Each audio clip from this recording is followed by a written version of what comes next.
Film सुरू होते आणि आपल्याला श्रीनिवास लिमये 30 वर्षाचा अविवाहित मुलगा दाखवला जातो, जो एक वकील आहे आणि आपल्या वृद्ध आईबरोबर राहत आहे. तिला लास्ट स्टेजचा कॅन्सर असल्याचे निदान झाले आहे. त्यामुळे श्रीनिवासची आई त्याचे लग्न लवकरात लवकर करायचे ठरवते.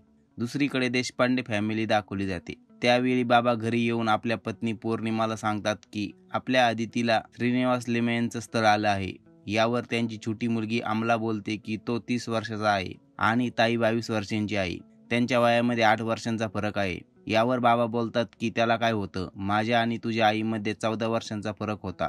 त्यानंतर बाबा सांगतात की मी त्यांना आपल्याकडून होकार कळवला आहे आणि त्यांना या महिन्याभरातच लग्न उरकायचे आहे. हे सर्व ऐकून छोटी मुलगी अमलाला हे काही बरोबर वाटत नाही. मात्र मोठी मुलगी आपल्या वडिलांच्या शब्दाबाहेर नसल्यामुळे ती लग्नासाठी होकार देते. त्यानंतर लिमयेंच्या घरी जाऊन लग्नाचा मुहूर्त ठरवला जातो. त्यानंतर एके दिवशी लग्नाची पत्रिका कुलदैवताच्या मंदिरात ठेवण्यासाठी बाबा, आदिती आणि आई जातात.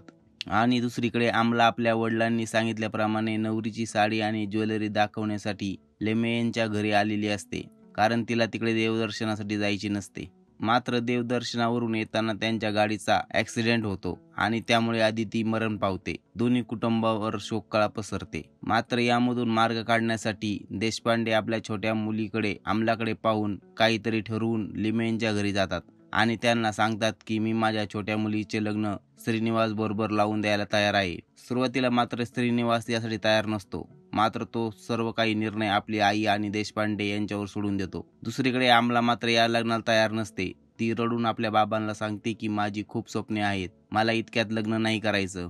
मात्र तिचे वडील सांगतात की श्रीनिवास तुझे सर्व स्वप्न पूर्ण करेन आणि मी तुझ्या भल्यासाठीच हा निर्णय घेतला आहे आणि आता मी तो बदलणार नाही. एकीकडे आपल्याला समजते की अमलाचे एका रोहित नावाच्या मुलावर प्रेम आहे. तो एक मुंबईमध्ये सिनेमॅटोग्राफर आहे. त्यानंतर अमला त्याच्याबरोबर पळून जायचे ठरवते. मात्र रोहितला इतक्यात लग्न करायचे नसते किंवा त्याला सध्या अमलाची जिम्मेदारी नको असती. त्यामुळे तो ठरलेल्या ठिकाणी तिला घेण्यासाठी येत नाही आणि तिचा फोन देखील उचलत नाही, ज्यामुळे अमला खूप दुःखी होते आणि शेवटी नाईलाजास्तव तिचे श्रीनिवास बरोबर लग्न होते.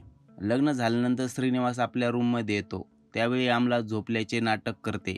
त्यामुळे श्रीनिवास तिला उठवत नाही आणि तसाच झोपी जातो. दुसऱ्या दिवशी सकाळी उठल्यानंतर श्रीनिवास तिला तू झोपली असल्यामुळे तुला उठवलं नाही असे सांगतो आणि तिच्या अंगाला हात लावतो. मात्र ती त्याला हात लावू देत नाही आणि मग विचारल्यानंतर सांगते की आपलं लग्न माझ्या इच्छेविरुद्ध झाले आहे आणि तुम्ही देखील मला लग्न करायचं का नाही विचारले नाही. त्यामुळे जे झालं ते झालं. आता मी तुमची बायको आहे. त्यामुळे मी एका पत्नीचे सर्व कर्तव्य पार पाडेल. आणि त्यानंतर ती स्वतःहून श्रीनिवासच्या जवळ जाते. मात्र श्रीनिवासला हे आवडत नाही. तो तिला बाजूला सारतो. श्रीनिवासने 4 दिवसांची सुट्टी काढून गोव्याला हनीमूनसाठी जाण्याचे ठरवले होते. मात्र आता तो आईला एका अर्जंट केसचे कारण सांगून कामावर निघून जातो.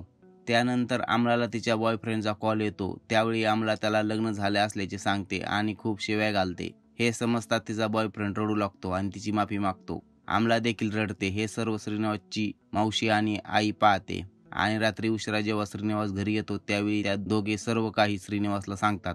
मात्र तो सर्व प्रकरण सावरून घेतो आणि सांगतो की ती दिवसभर माझ्याशीच बोलत होती, कारण आमच्या दोघांमध्ये रात्री थोडं भांडण झालं होतं.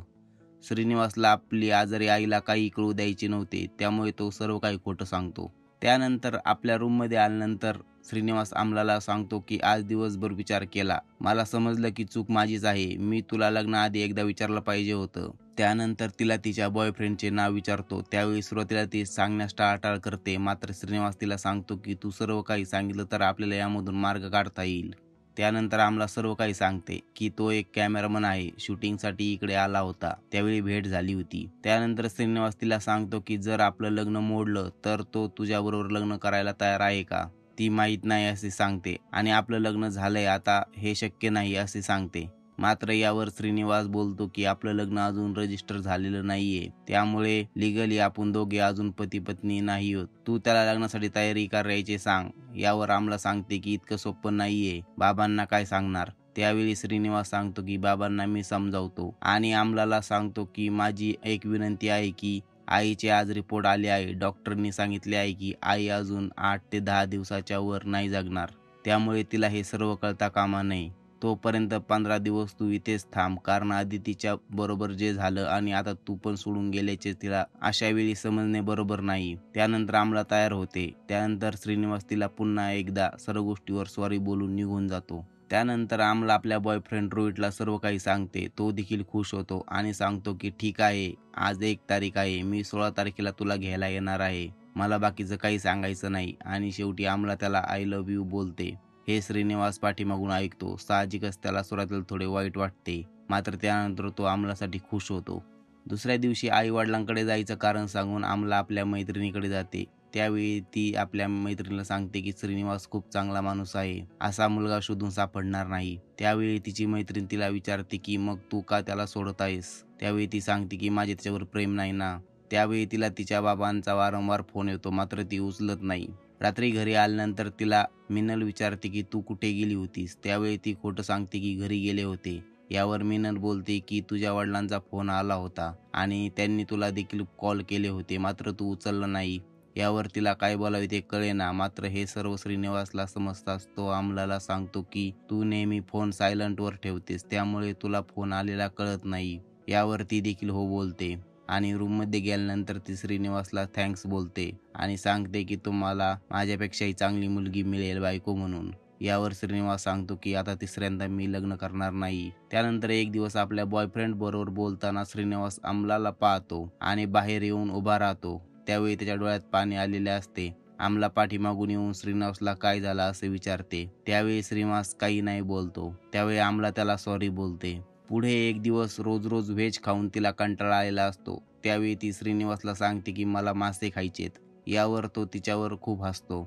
त्यावेळी ती बोलते की घरी सांगू नका, बाबांना माहीत नाहीये. त्यानंतर दुसऱ्या दिवशी आईला एका मित्राच्या अॅनिव्हर्सरीचे निमित्त सांगून दोघे बाहेर जातात आणि मग श्रीनिवास तिला मासे खाऊ घालतो. पुढे एक दिवस श्रीनिवासची आई अमलाला बोलवून घेते आणि सांगते की मला सर्व समजते की तुम्ही माझ्या समोर खुश असल्याचे नाटक करताय. आणि त्यानंतर ती अमलाला सर्व काही विचारते आणि मग शेवटी सांगते की ठीक आहे, तू तुझ्या बॉयफ्रेंडकडे जाऊ शकतेस. त्यासाठी माझ्या मरणाची वाट पाहू नकोस.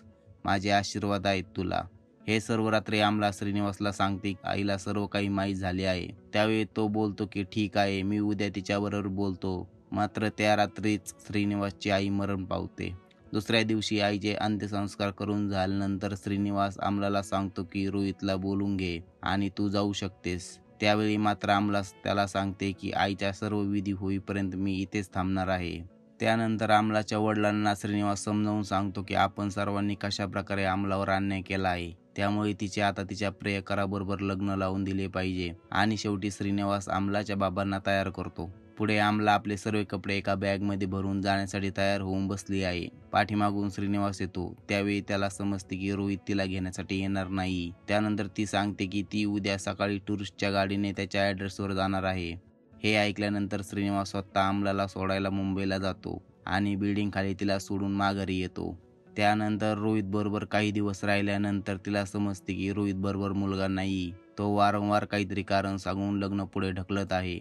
आणि दुसरीकडे तिला श्रीनिवासची देखील खूप आठवण येत असते आणि काही दिवसातच तिला रिअलाइज होते की तिचं श्रीनिवासवर खरं प्रेम आहे आणि श्रीनिवास तिची किती काळजी घेतो. त्यानंतर दुसऱ्या दिवशी अमला गाडी करून कोर्टात पोहोचते, जिथे श्रीनिवास वकिलीची प्रॅक्टिस करत असतो. त्यावेळी तिथील एक शिपाई श्रीनिवासला सांगतो की तुम्हाला कोणतरी बाई भेटायला आली आहे. आपल्या केबिनमध्ये गेल्यानंतर समोर अमलाला पाहून तो सर्व समजून जातो आणि तिची बॅग घेऊन बाहेर येतो आणि आपल्या सहकारी वकिलाला सांगतो की आजच्या केसची तारीख वाढवून घ्या, कारण आता 4-5 दिवस मी नाहीये, मी गोव्याला चाललोय. हे ऐकून अमला खुश होते आणि घरी येऊन आईच्या फोटोसमोर उभी राहून तिची माफी मागते. त्यावेळी श्रीनिवास तिला एक पत्र देतो, ज्यामध्ये आईने लिहिलेले असते की ज्या दिवशी अमला स्वतःहून परत माघारी घरात येईल, त्या दिवशी माझ्या आत्म्याला शांती लाभेल. हे ऐकून अमला श्रीनिवासच्या गळ्यात पडून रडू लागते आणि फिल्मी देश संपते.